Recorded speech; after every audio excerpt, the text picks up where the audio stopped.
Hey everyone, welcome to Malt Muser Whiskey Reviews. I am Eric. Today we'll be reviewing Arran Machrie Moor single malt Scotch whiskey. As always here on the channel, nose taste finish review of this single malt.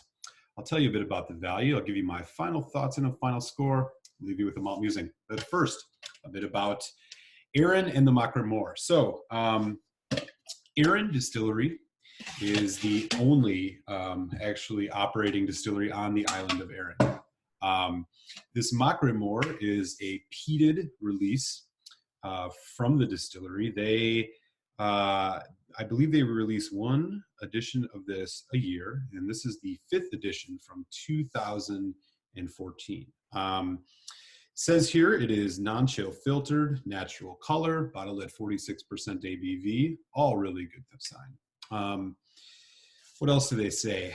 On the west coast of the Isle of Arran lies a windswept and mystical peat bog called Machrie Moor. Bronze Age stone circles and standing stones are strewn across its barren, unadulterating terrain. One of the stone circles is known as Fingal's Cauldron Seat, where sits a stone with a carved hole. Legendary warrior giant Fingal is said to have tethered his favorite dog brand to this stone. This peated expression of the Arran single malt perfectly captures the rugged beauty and lore of the landscape, unleashed the legend that is Machrie Moor. So I'm assuming that's Bran the dog that they're talking about, chained to the stone. Interesting, this is actually a tin tube. Usually these are kind of just cardboard, but this one is tin.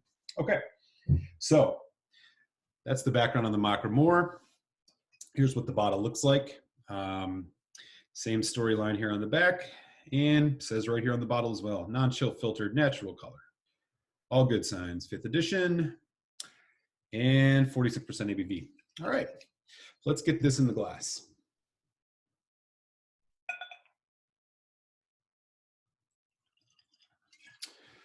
Okay. We got some of this in the glass. Let me just show you the color here quick, and we will dive right into this whiskey.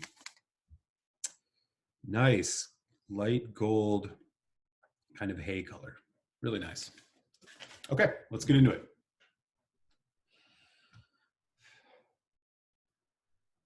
So, when we start the nosing of this whiskey, immediately what sticks out, vanilla. This is a non-age statement, so while we don't know how old it is, I can tell you right now it's probably pretty youthful because there are a lot of just kind of bright fruit notes, not a lot of rich depth to it. It seems like a really light, kind of effervescent whiskey. Slight vanilla, citrus, big time. We're talking lemon, kind of maybe a slight powdered sugar. Despite this being a peated single malt, it's not smoky in the way you would expect. It doesn't have that kind of earthy or medicinal kind of road tar kind of note to it. Instead, there's just like a wisp of faint smoke to it. So it's not very strong at all.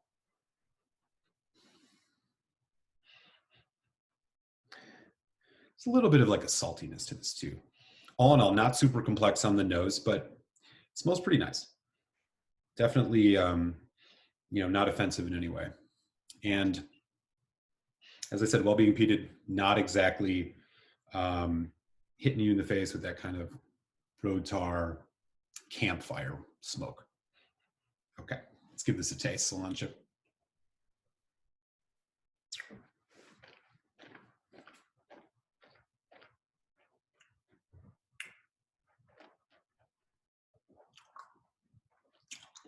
So, right when it hits the palate, sweetness, vanilla, slight caramel, citrus, lemon, maybe orange a little bit.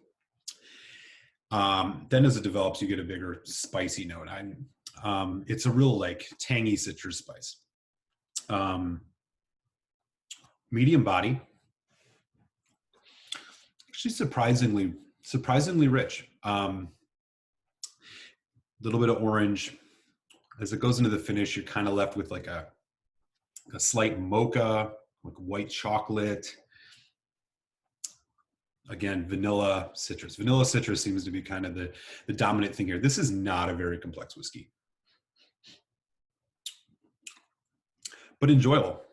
Let's put a little bit of water on it. 46% ABV, so see what a little water does to this. All right.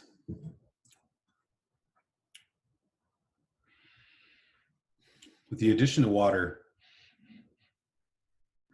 maybe getting a little bit more of that kind of oaky, woody cask influence, but not much. And that faint smoke that we got off of it neat has been pushed into the background further. You're really just getting a lot of vanilla citrus. Vanilla citrus. Maybe a slight apple note too.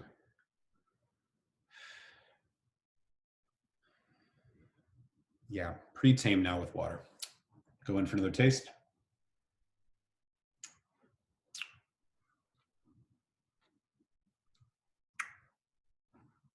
So with the addition of water,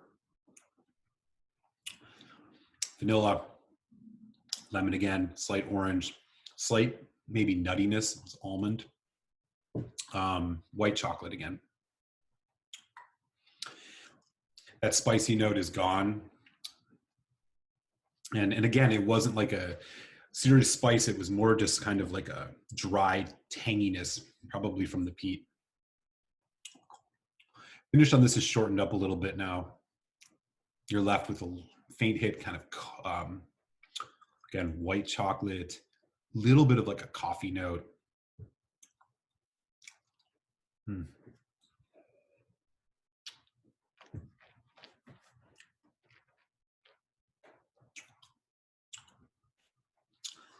Okay. Yeah, not much else happening. This is not a very complex whiskey, as I mentioned before, but quite enjoyable. Here's one more look at the bottle. So a bottle of this Machrie Moor from Arran is going to run you about $70 to $75 American.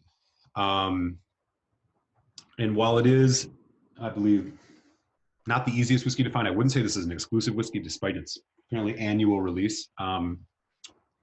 I know they also make a cask strength version, which I think is much more exclusive. So value-wise, I don't think this is a great value. It is an NAS whiskey. You're not getting an age statement on this, despite all of the other things: natural color, non-chill filtered, 46%. There are just a lot of other whiskeys, peated whiskeys for that matter, that are just going to cost you less than this one. So my final thoughts here on the Arran Machrie Moor. I'm not quite sure where this one fits in. I think this is a really enjoyable whiskey, but it's pretty simple. I think peat heads are not going to be super impressed with this, just by the fact that despite it saying it's a peated single malt, you're really not getting much in the way of a nice smokiness, which is kind of what you'd expect from a whiskey labeled as such. Well, I think this would be a great dram for somebody just getting into peated Scotch. I really just think this one the price is quite a bit, and it's just not quite living up to the standard you'd expect from something with an age statement. So when I think of alternatives to a whiskey like this that I think have more complexity and will cost you less, I'm thinking something like Kalila 12-year-old, for example. I think this is close in style to the Kalila, but you're just getting a lot more out of that.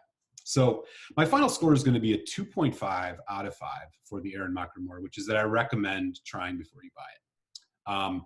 Maybe you'll be able to find this in a bar at a good whiskey bar. Maybe you know somebody who's got a bottle, would share a sample with you. I think this is one you're going to want to try and see if it's something that you would want to spend, upwards of $70 USD for. Otherwise, this is one you might want to look at other alternatives for. As I mentioned, I think the Kalila 12, pretty readily available. You'll find for about $10, $15 cheaper than this one. I think you're going to get a bit more out of it and still get a lot of the kind of citrus vanilla notes that you're picking up in this one. So 2.5 out of 5, try before you buy is my final score on the Arran Machrie Moor.